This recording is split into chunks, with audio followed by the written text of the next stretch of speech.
அம்மா உதவி செய்யணுங்கிற எண்ணம் வந்தாலே போதும்மா. ஆண்டவன் பணம் எண்ணி கொடுக்க மாட்டா, அள்ளி கொடுப்பான். நல்லவங்களா இருக்க வேண்டாம், நல்லவங்களா இருக்கணும்னு நினைச்சாலே போதும். செய்திகள் தானா வந்து அவனுக்கு ஆண்டவனை நம்பாதவனுக்கு மனசுல நிம்மதி இருக்காது. ஆண்டவனுங்கிறது இங்கே நமக்குள்ளதான் இருக்கு.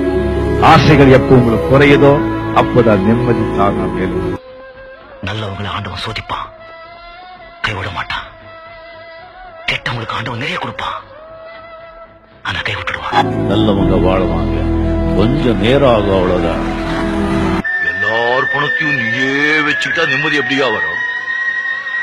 மிச்சம் எவ்வளவு வேணுமோ அவ்வளவு அளவா வச்சுக்கிட்டு மிச்சம் இல்லாதவங்களுக்கு கொடுத்துட்டே இருந்தா நிம்மதி தானா. சாப்பிட்டது உடம்புலயே தங்கிட்டா உடம்பு கெட்டு போயிடும். சம்பாதிச்சது நாமளே வச்சுக்கிட்டா வாழ்க்கை கெட்டு போயிடும். எம்பியில இருக்கிற ராகவேந்திர மண்டபத்தை இந்த ராகவேந்திரா பப்ளிக் சாரிட்டபிள் ட்ரஸ்டுக்கு வந்து எழுதி கொடுத்திருக்கேன். கஷ்டப்படாம எதுவும் கிடைக்காது, கஷ்டப்படாம கிடைக்கிறது என்னைக்குமே நிலைக்காது. சோதனை வரும், சாதனை எப்போ ஆகும்? நீ சோதனையை சந்திச்சாதாயா சாதனை ஆகும். இந்த ஊரு உலகம் சொன்னது எதுவும் இல்ல. என்னை பெற்றோட வந்தாலும் நீ தான் தேவைதான். வாழ்க்கையில் நல்லா இருக்கணும்னு சொன்னா நீங்க கடவுளை விட, பொண்டாட்டியை விட நல்ல நண்பர்களை தேர்ந்தெடுங்க.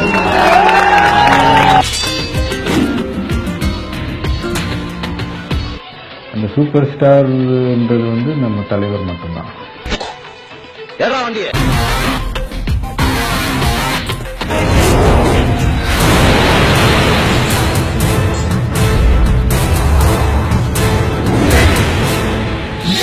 Let's begin.